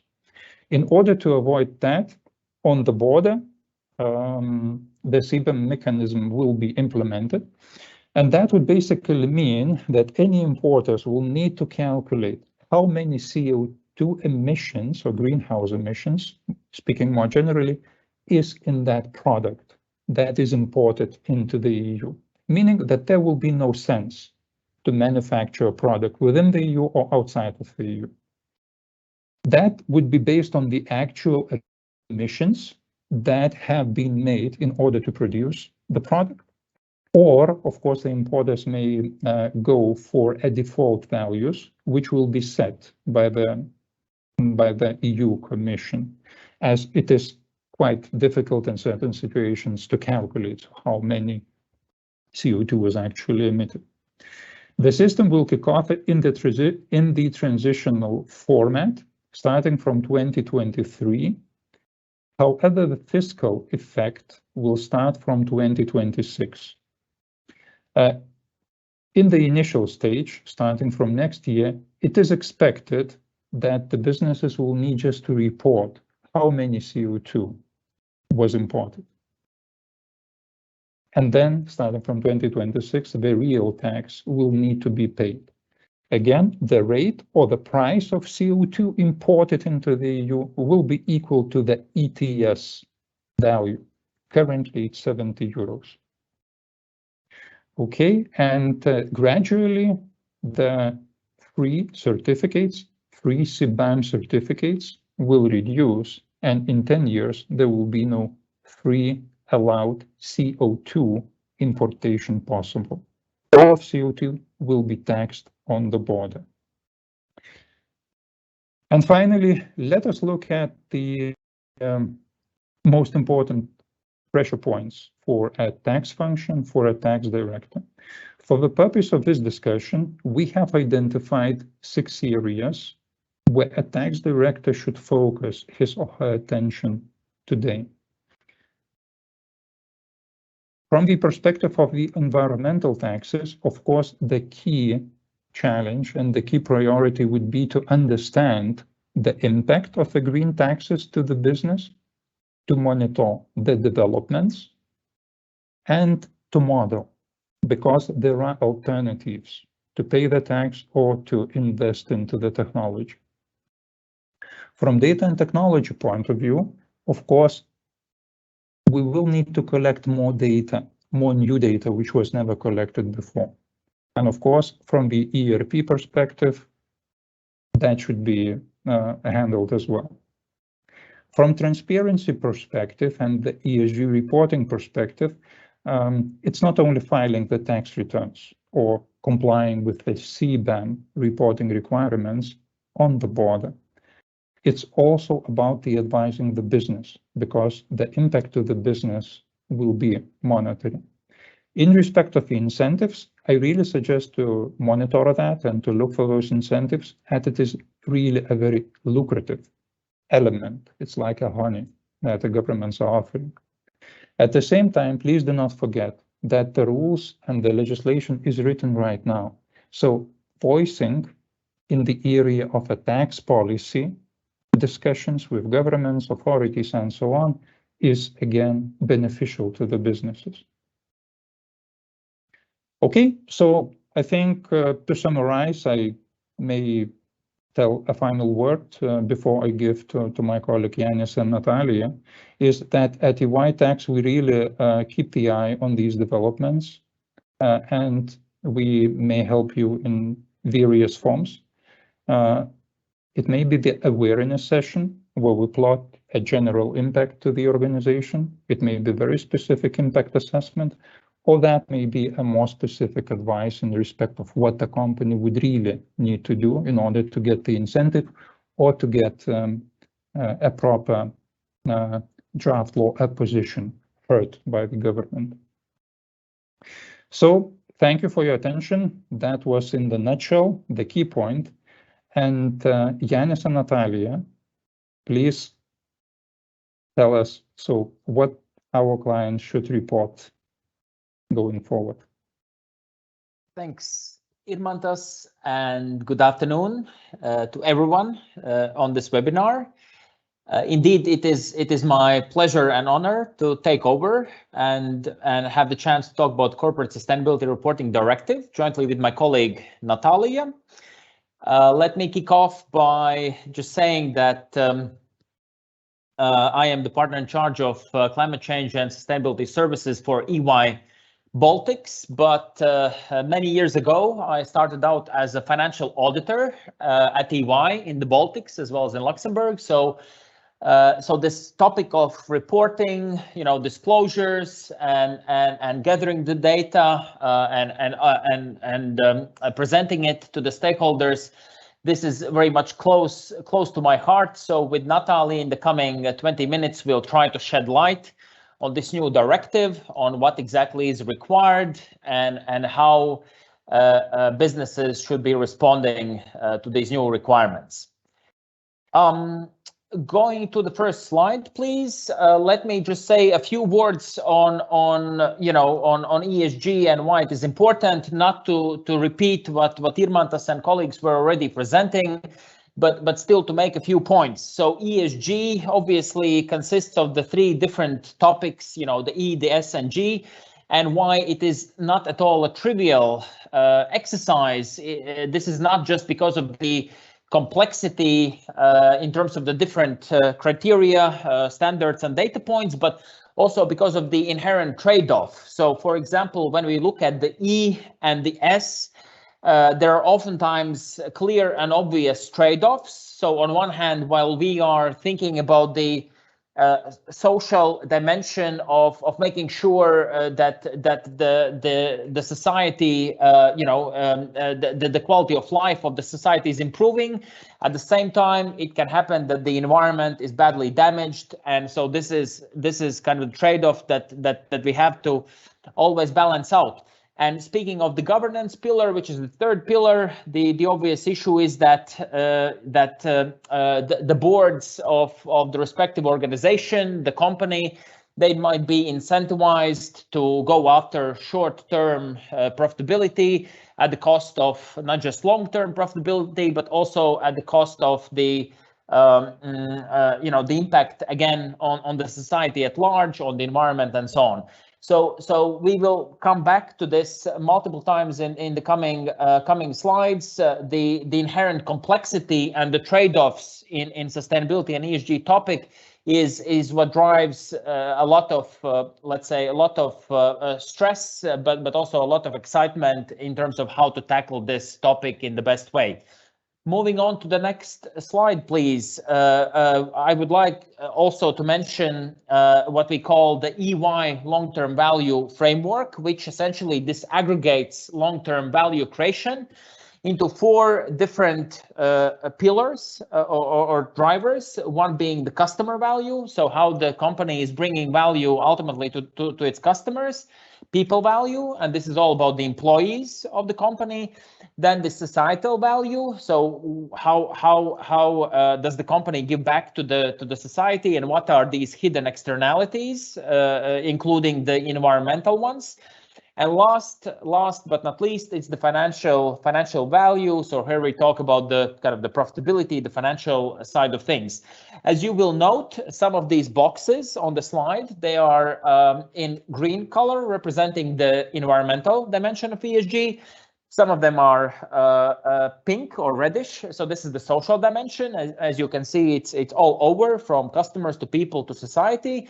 And last but not least, governance is perhaps the one area which is maybe less talked about, but it is as important, because it also feeds into the people value as well as the societal value, and ultimately, of course, into the financial value as well, through taxes, you know, on one hand, or through to capital structure, as these days investors, financial institutions are paying a lot of attention to the sustainability of the projects that they are funding.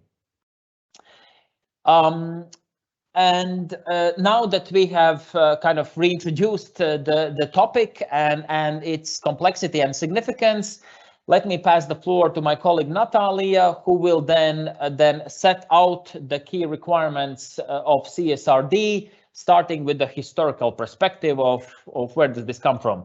Natalia, the floor is yours. Yes, thank you. Good afternoon. And I will provide you with an insight into sustainability reporting and followed by main insights from CSRD. So basically, the sustainability reporting has evolved over the past years from basically being voluntary initiatives like initiated with Kyoto and Global Reporting Initiatives in 1997, followed by such development as Dow Jones Sustainability Index, UN Global Compact, ISO standards, integrated reporting into 2011, to basically moving on to mandatory reporting requirements, meaning that the stakeholder expectations have created a growing trend for the demand of ESG disclosures around the world. And we can highlight actually currently 3 major trends. One of them is consolidation among standard setters, basically new players, different mergers, foundation of the ISSB and the Value Reporting Foundation could be just some of the examples. The second is growing demand for ESG information within financial markets. And last but not least is growing regulatory focus on ESG-related disclosures. And here we have the Corporate Sustainability Reporting Directive, which builds on the knowledge and experience acquired from the different voluntary frameworks, standards, and initiatives. And we can say that in the EU, actually, there has been a lot of traction on the regulatory end over the past few years.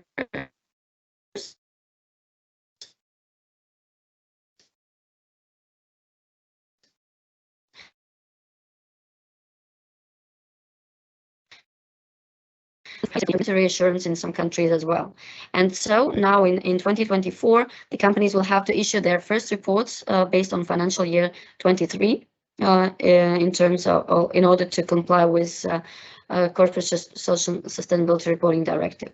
If we go further to the next slide. So yeah, climate action. You can say that climate action actually is at the heart of European Green Deal, which, as we all know, is an quite ambitious package of different measures ranging from significantly cutting greenhouse gas emissions to investing in cutting-edge research and innovation to preserve Europe's natural environment. Along with this plan, the EU has also developed a series of instruments aimed at facilitating capital flows into sustainable activities. And to achieve this goal, regulation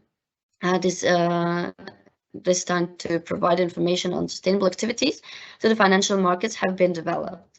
So basically, we can tackle a couple of them here. The Sustainable Finance Reporting Directive, which imposes mandatory ESG disclosures, obligations for asset managers and other financial markets participants.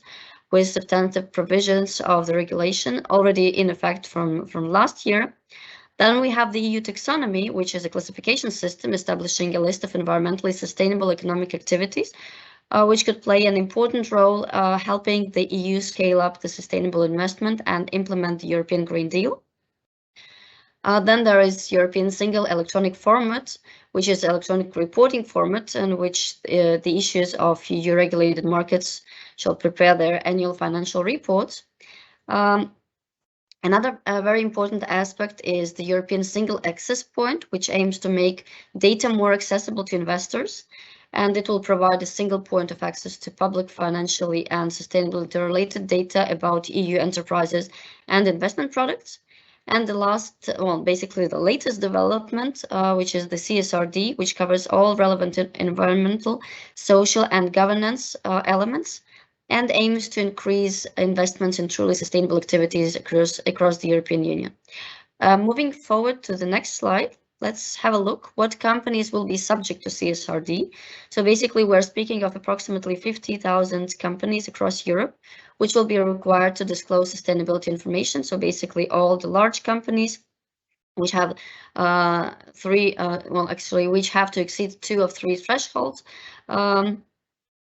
In terms of number of employees, balance sheet, or net sales. Listed companies with over 10 employees, and also non-European companies exceeding the over 150 million annual net turnover and having at least one subsidiary in the EU. And also, actually, one important thing, but it's in the years to come, but nevertheless, basically the CSRD will also be applicable in some terms to the small and medium enterprises starting from 2026.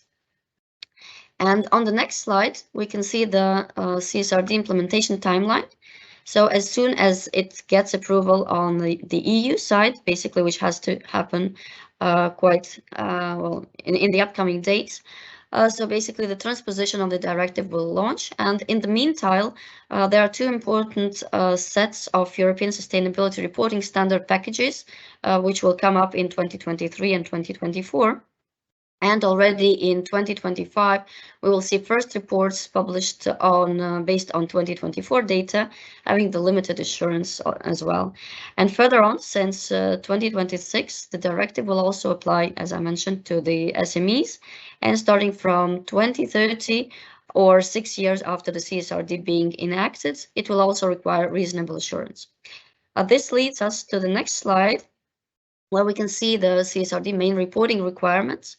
So we have certain guidelines and standards, basically EU sustainability reporting standards, which means that companies that are subject to CSRD will also have to report under the EU taxonomy, and other frameworks and standards such as GRI, integrated reporting may also be aligned with reporting requirements of the CSRD.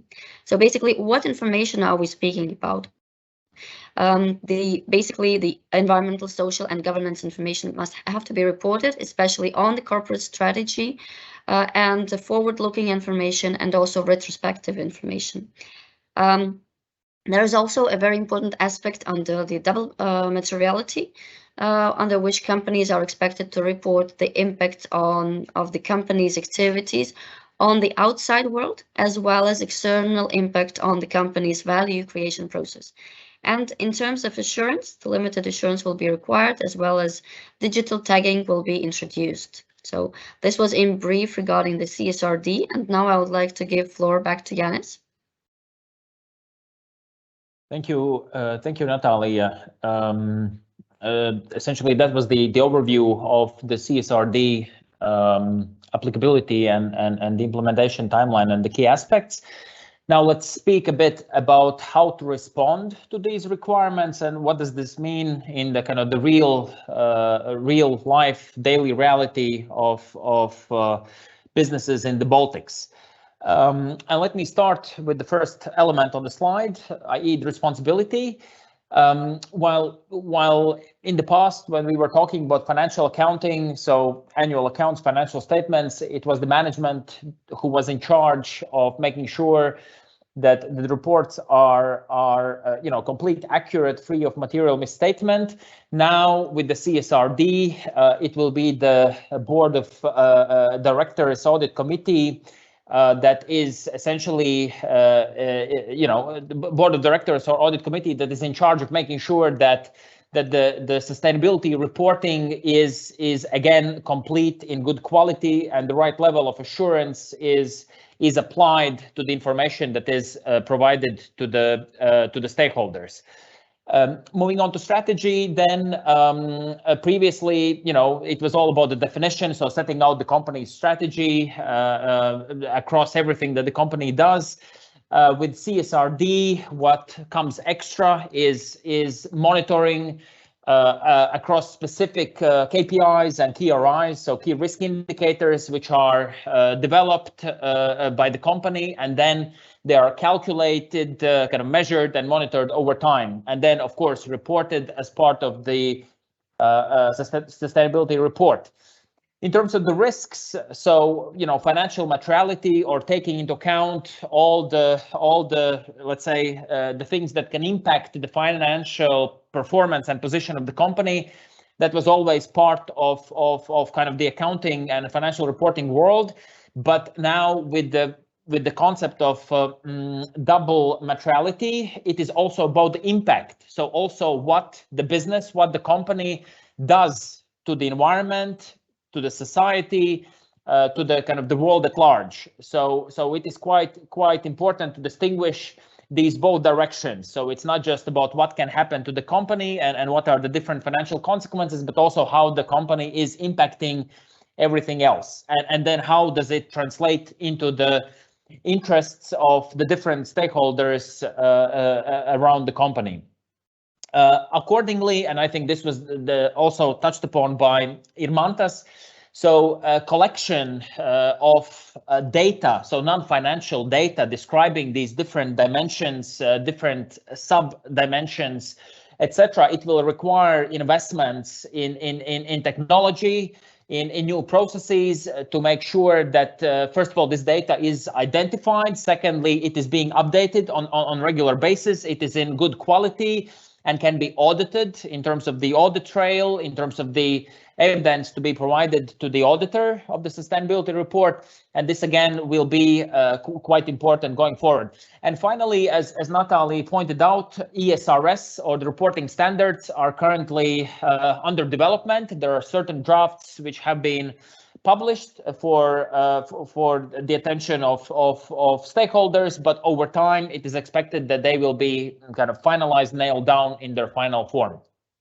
Moving forward to the next slide, and this is the slide on the ESG maturity. So in the context of what I already described, each and every business should first reflect on the different levels of maturity, and perhaps appreciate that not every single business is able to progress to the leading level in terms of ESG maturity, but vice versa, we can no longer remain at the defensive, let's say, stage of, hey, we don't know anything and we are waiting until something will happen, because that's not a really sustainable or viable option in the context of rapidly changing environment, rapidly changing regulations and requirements, as well as the expectations coming from the investors and the society at large. So for every company, it should be a never-ending process of identifying the current state, identifying the target state, and then systematically working towards achieving this goal.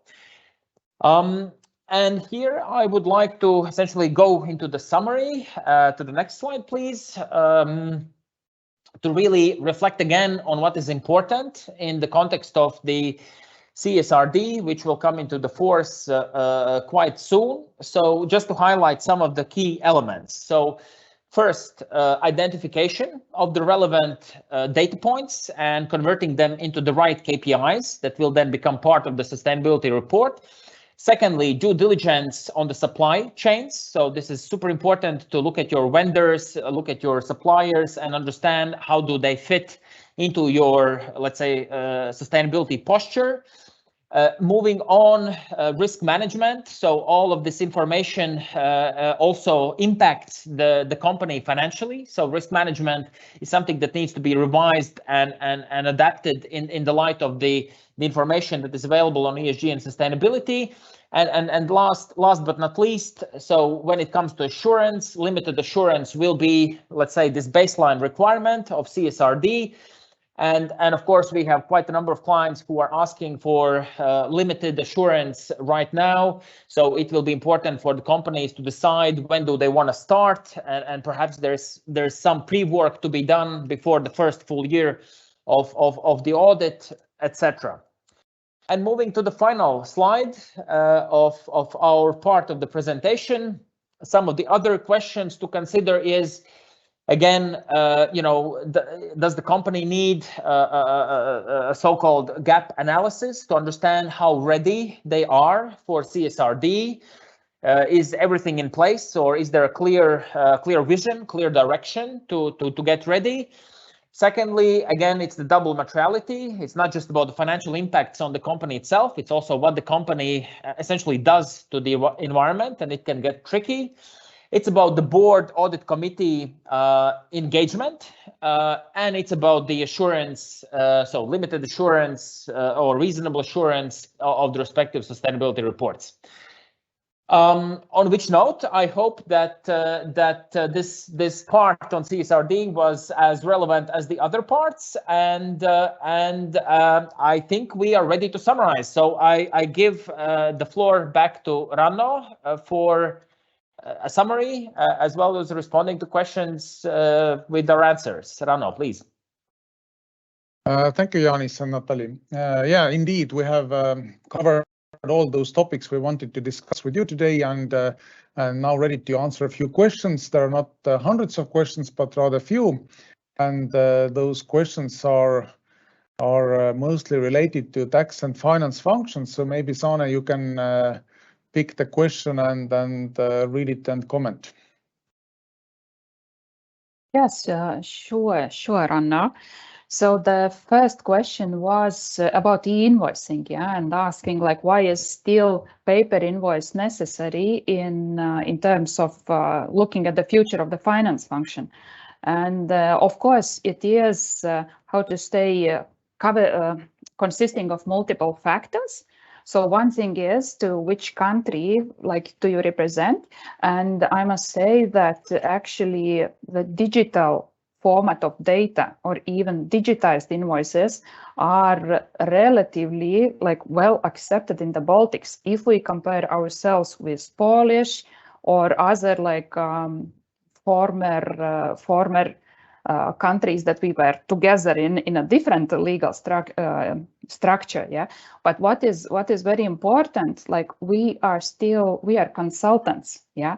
We are speaking about the future trends, about trends that we see in our clients, and it's definitely really possible to like create all your financial records on almost, I would say, 99% of the records can be in e-invoice format. Yeah, but what is of course important, like concepts like excise goods, for example, there are still several matters that impact that. For example, cooperation with particular industries like supplying vaccines to the government. Yeah, so there are several exceptions that do exist, while what is even more important, typically we at EY are also advising our clients, like if you represent company with shared services organization, we definitely prepare either tax risk management, where my colleagues Ilona Butan and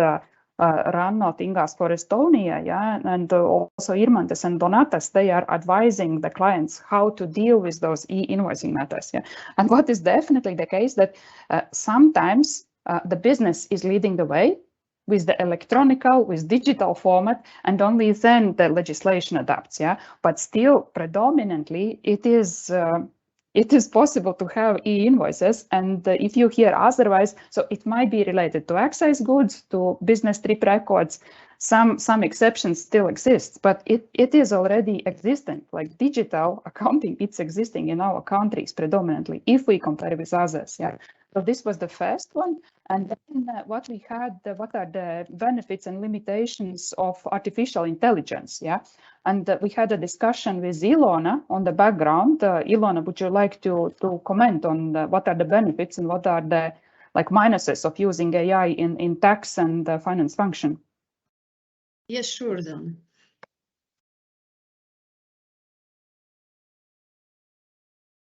So for use of artificial intelligence, we usually consider standard and routine transactions. However, it is very important to distinguish where we have those standard and routine transactions, then the machine can learn how to work with them and successfully proceed such transactions. But for non-routine transactions, I don't think we went that far, and respectively, I don't think it would be possible to apply it very soon, because sometimes even a very experienced tax professional might not be sure how to deal with that. And then we come to tax risk management, where we identify what are the risks and in which cases we have to investigate particular transaction in more detail. And in case if after that it becomes a routine transaction, then artificial intelligence can come in and continue to work with this particular type of transactions. Thank you. Mm-hmm. So yeah, we still, I think, Ranno, we still see 100 attendants, and yeah, what is also the drawback of AI, looking at our compact economies, it is all true what Ilona said. So it's about the process review and how the process is happening, while two important factors. One is the volume of data that you have to feed into machine, really to enable the AI actually to be capable to process it. Yeah. So the volume of data, it's not necessarily in all our businesses, it's sufficient amount of data. So sometimes it's more relevant in larger markets like the Poland or like Netherlands. But what is also the case that we noticed in practice that, for example, when you have a change in VAT code or in VAT exception, the AI does not learn it because it has the history like 3 years ago, yeah, where the machine has learned what the concepts are. So there are, of course, like benefits. If you have huge volumes and the transaction becomes routine, it's useful, while it is also not possible to adjust immediately, yeah, the AI. But that's the reality, and it's just one of topics, yes. And yeah, thank you. And Ranno, back to you, yeah. Yeah, thank you all for attending. Thank you for your presentations, and we will send you also later our contacts. So if there will be more questions, then we are glad to follow up, but it seems that not now. So enjoy the evening and all the best to you. Thank you. Bye-bye.